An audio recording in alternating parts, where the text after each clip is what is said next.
Good morning again, everyone. For those of you who happen to be here for the first time, you will know as the morning unfolds that Dr. Moira, who is our senior minister, is away on her vacation. And we are having wonderful speakers come to us throughout the month of August, and that is who I'm about to introduce today. Dr. Sue Rubin is known to many of us because we have had many great adventures with her at Lake Arrowhead. She has spoken here many times. Some of us may not know, and she may reveal even more as she talks, but that she most recently, before she retired from active pastorship, she was at the Westlake Center for Spiritual Living. Before that, she had been at the Edmonton Church of Religious Science, and she was the founding minister in Edmonton. She moved up to Canada to take on this work. It was a magnificent thing, and we are very, very appreciative to have her presence with us today. And so without any more chit-chat, let us welcome the very Reverend Dr. Sue Rubin. Thank you, Reverend Catherine. Howdy, everyone. Did you miss me at Arrowhead? Yes. Well, that's good. You know, it deepens one's appreciation of something sometimes when we don't seem to have it in our immediate physical presence. So I'm speaking today. You know, Mary, you thought you were the right one to address the issue of Holy Communion. I'm sorry, a nice Jewish girl from New York is actually the perfect one to talk Holy Communion. So I have already experienced Holy Communion this morning. After doing the meditation service, I attended the class that was wonderfully facilitated by Reverend Catherine. And then I proceeded to figure, well, I've only got about 10 minutes left. I better make a pit stop before coming in here.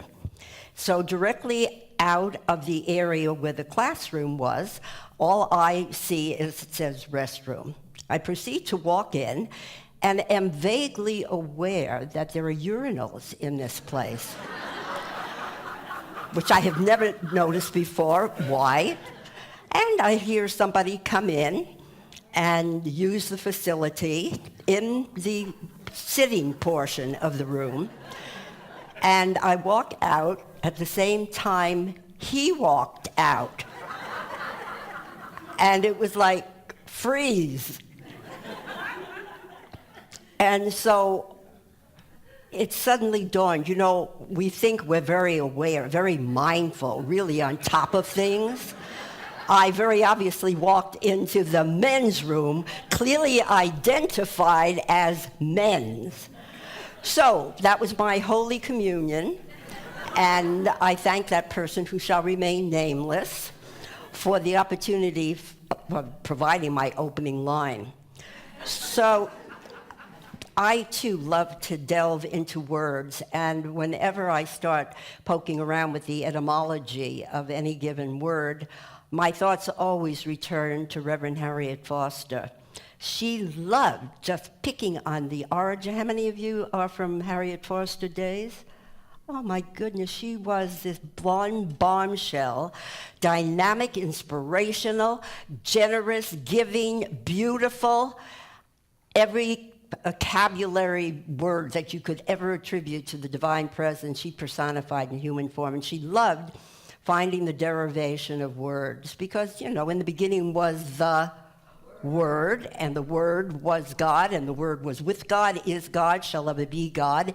And if that word still stimulates some irritation or some crossed arms and crossed legs, get over it. Call it Buddha, call it potato. A wonderful reverend from years back, Reverend Helen Street. Anybody remember Helen Street? She used to call it Big Daddy in the sky.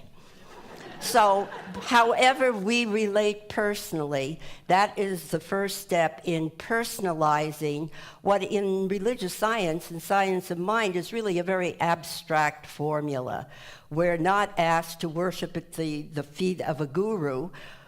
And that guru is still the manifestation of someone who knows they're divine, just as the Christ, just as Moses and Buddha and Allah.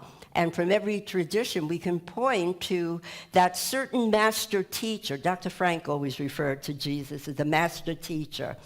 And that's truly the basis of it. The man taught spiritual principles that established holy, which means holy, wholeness. It also means that which is the basis for our very origin, the beginning point, the genesis of the start of the entire creative period of starting from a clean slate, and yet no matter what happens in the physical world, we retain that clean slate. Do we always believe it? Do we always know it? No. This month, as every month, the larger organization that we are affiliated with, Centers for Spiritual Living in Golden, Colorado, offers the opportunity to select a particular common theme. If you choose to go with that theme and interpret it as you will, that's your open invitation. And this month is about compassion and caring and community. And those words that originate in the Latin communis do have the same prefix, which is communication. It is community. It is common. It is something that personifies a shared belief in that certain something. So why do we seek and find, to the very best of our innate ability, this community, this place where someone can share the way that I believe, and yet we join together in something that transcends our human belief. Because as great as our intelligence is, it's a small piece of the action. When I first started studying science of mind I did it in 1972, I think, at the West Valley Church of Religious Science in Canoga Park with Dr. Tom Johnson. The word God was something that I still retained as a separate something from my being raised in the Jewish tradition. So as much as it was shared that there is one God, hear ye, O Israel, the one Lord is your God, my God, everyone's God, it was never something that I experienced as a real personal, upfront and close experience.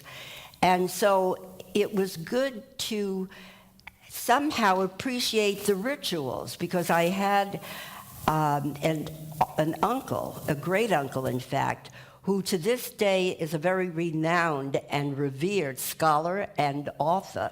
He wrote a series of, you can imagine, books this size, 7 of them, called The Legend of the Jews. And my Uncle Louis lived about 3 streets away from where I was born and raised in Manhattan, right up on 111th Street and Broadway. Anyone? Give my regards to Broadway? All right. So by obligation and by family responsibility, we were by necessity called upon to observe all of the holidays at my uncle's home, my uncle and aunt's. And she was a fireball, my Aunt Adele. Both of them had come from Eastern Europe, and she retained the accent. He was a short guy, and she towered over him and would always call him Schatzi, which is a term of endearment in German. And she was the boss. She knew what she was doing. She was very much a part of the founding of the Zionist movement in Judaism. And so we would go, and of course for the sacred holidays of Hanukkah and Rosh Hashanah and Yom Kippur, which are coming up, Passover, Pesach, we would observe to the letter hours and hours of Hebrew prayer, which I did not understand. I went to Hebrew school, but it never sunk in. My mind would wander off to other things, like playing ball. Do you ever play a ball game by yourself. You bounce the ball and you go through the alphabet. A is for apple, B is for ball, C is for carrot. I could go on if you'd like. And my mind was like, I want to be out doing that. I want to be free. And yet, as the years passed, and again, by obligation and familial duty, I would show up at all the required temple appearances, I somehow appreciated the beauty and the sacredness of the ritual. That there was something that beyond my, at that level especially, my intellect's level to understand or comprehend, my soul, my heart experienced a communion, a common something that while I sat there impatiently, and God knows where everyone else's thoughts were as they sat there in their very fine clothes for the occasion, particularly Rosh Hashanah, coming up. Get those things out and appear in temple, looking good. There was something that I loved about it. And so time marched on, and my very best friend was a Catholic gal, little gal named Joan Lawrence. And every Christmas Eve, she would take me and her Catholic family to St. Patrick's Cathedral for the pre-Christmas service. And there was, again, although the parts of the service that were addressed, again spoke to something that seemed separate and far-reaching and extended beyond my reach, this God, this Christ. And somehow I had to do something to gain access to it. But again, the beauty, the music, the sound, the sacredness spoke to that same place within me that had been aroused by the Hebraic tradition. And then time again marched on, community, the search for a place that I could walk into and feel that famous feeling, I'm home. Anybody ever feel that when you walk in here or wherever it is that opened the door for your spiritual experience of holy, sacred, consecrated, dedicated oneness, union with the divine, with that certain something that we all emanate from and radiate to the very best of our understanding. And so I searched in many places, in many ways, until I walked through the doors of the then West Valley Church of Religious Science. And that was the click, something about it. And the interesting thing was, it was not originally West Valley. It was preceded by a visit to the Glendale Church of Religious Science. Anybody remember Leo Fishbeck days? And something about Leo's approach appealed to the psychological, spiritual psychology that was more akin to my understanding, being on my own path of self-discovery, internally, emotionally, mentally, psychically, and psychologically. And so to find the place that brings the small self with the small s into realization of its oneness with the big S is the reason for it all. So we come to community. Why? To be reminded of who and what we are, that beyond all of the frailties and all of the things that are coming into this contact with the things that are looking to be resolved and healed and restored, because you know that is the metaphysical theory about what is happening in our world. Everything that we've known previously that we thought we knew about life in these here United States and as part of a somewhat remote global civilization is suddenly up for grabs, and it's not okay. The status quo is no longer sufficient. There's a cosmic necessity for a conscious unification by freeing the universal mind as to what its own nature of harmony seeks to experience. And if it takes the darkness coming up to be exposed to the light of truth, that's what communing is about. That's what conscious contact with the divine is all about. And that's why if we're a part of this teaching, broadly referred to as the science of mind, religious science at one time was the organization, and now Centers for Spiritual Living, what does it all mean? What's in the name? Well, metaphysically, name is defined as nature. The nature of a thing is the essence of it. Need my usual shot of gin to keep me going. Oh, I feel much more like pontificating from up here. Do I hear a hallelujah? Do I have a witness? Yeah, hey, that works. So, she gently stepped down, but retained her elevated state of consciousness. And that's what life is about. If we're not being given the opportunity every day to step down after doing, okay, everybody, here's the test. You don't have to raise your hands, but the question is, first thing upon awakening, first thing, all right, you got to hit the bathroom, I'll allow for that. Back to it. Meditation, first thing in the AM. Why? What's so important? I meditate when I walk the dog. I meditate as I'm making my coffee. I meditate in my car as I'm cursing all the drivers around me. I meditate when I get to the office and spill that coffee all over my project. No. To meditate first thing in the morning is to capture the conscious recognition of our oneness with the divine. That's that line. That is that vertical line, so that when I am horizontally out in the world, I have established a conscious connection. It's like a string, a rubber band that pulls me back to center when I hear the latest news about what happened in Charlottesville, when I hear the next reports from the president of this country, the president of other countries, the threats, the violence, the chaos, that is all in the outer realm. And yet I have somewhere established beyond belief humanly my conscious contact with God. I establish and maintain my conscious contact with the divine. Would you say that with me?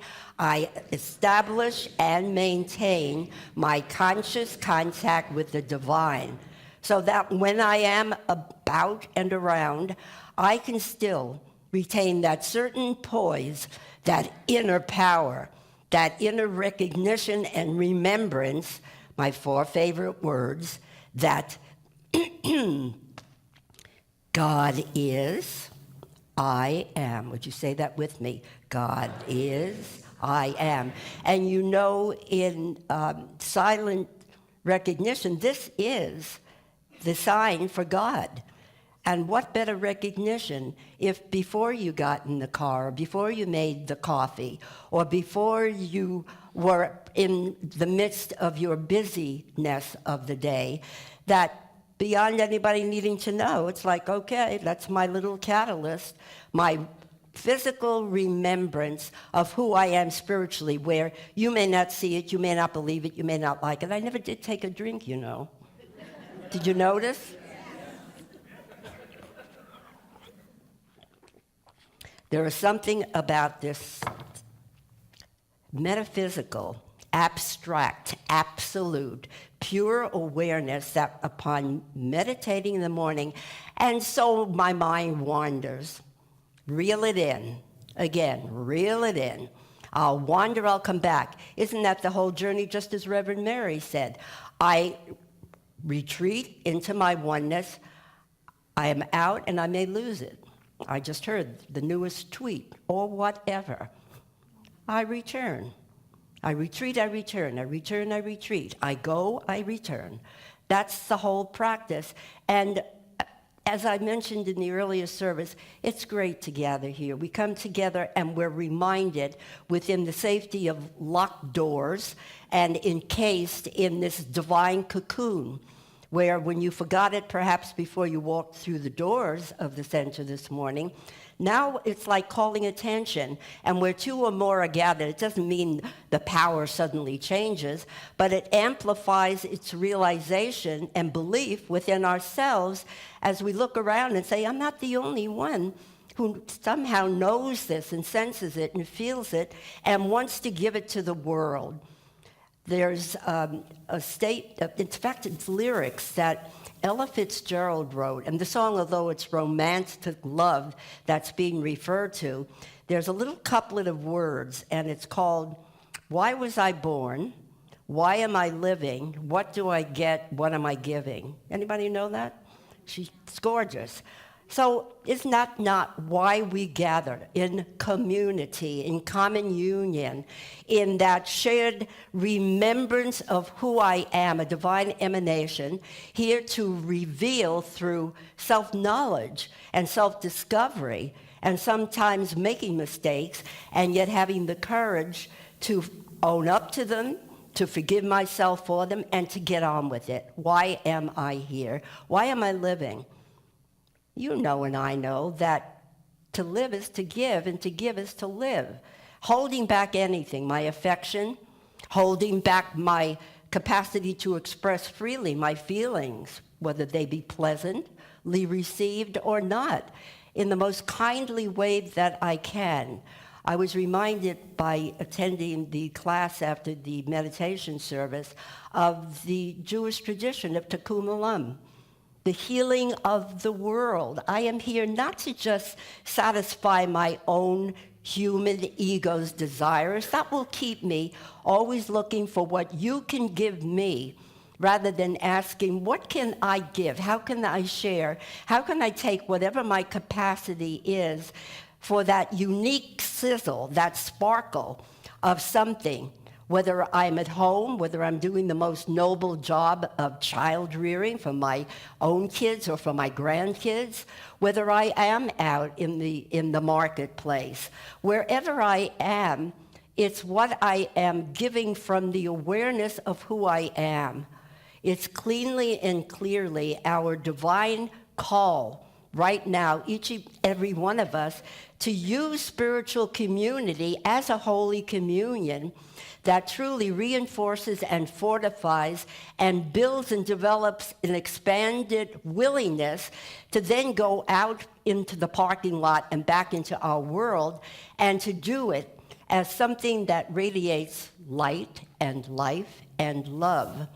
I was sharing a meditation this morning that established the vision, the metaphor, that someone did beautifully quote. In fact, it's from the Bhagavad Gita, that said humanity are akin to the divine pearls that are strung on the continuous stream of life.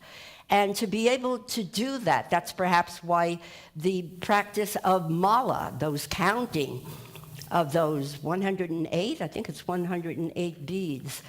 Let them identify your pearl of wisdom inherent to your own nature, but without recognizing it, it's dormant. It has no capacity to become alive and bless your life or anyone else's life. So Holy Communion is first and foremost, of course, establishing my upfront, in deep, ongoing, more consistent relationship with the divine. And my calling then through spiritual community, and you have ample opportunities right where you are, it's to give. How can I serve? Many, many years ago, I was also experiencing the teaching of city yoga. And I remember, anybody? Muktananda and Guru Mai.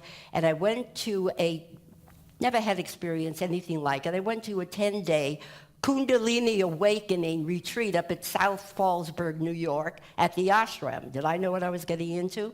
Didn't have a clue. And all I know is that, of course, in the Eastern tradition, it is a very strong practice of seva, selfless service. And they used to walk around very subtly, very low-key, but with little clipboards, like, how would you like to serve while you're here?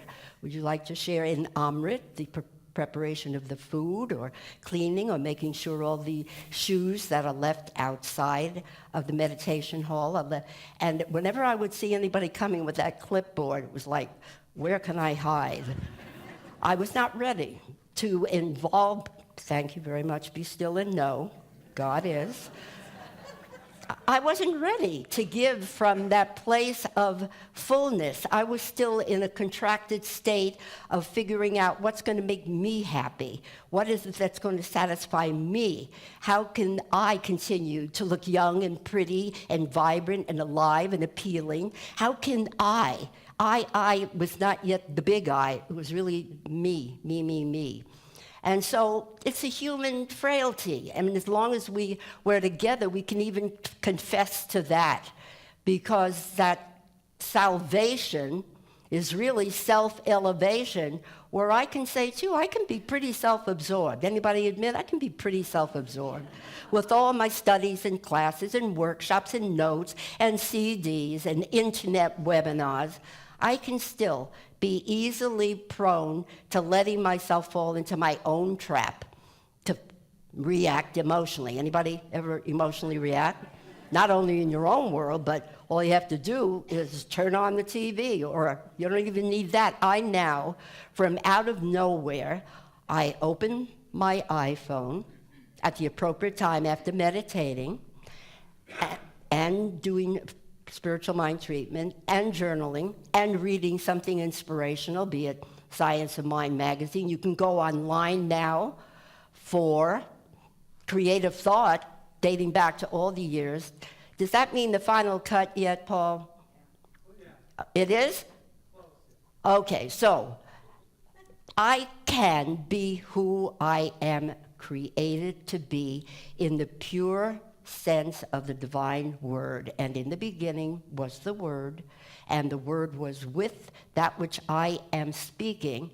And as I speak my word, I tame those forces of anger and violence and retaliation and unforgiveness and pettiness and small-mindedness. And just as I spread my wings this way, it happens most vibrantly and vitally when I first tether myself to the truth of my being. So that's what I know about the one I that exists as the reality and the greater view of who we each are. And so, as Dr. Tom Johnson used to say, and so beginneth the lesson. Thank you.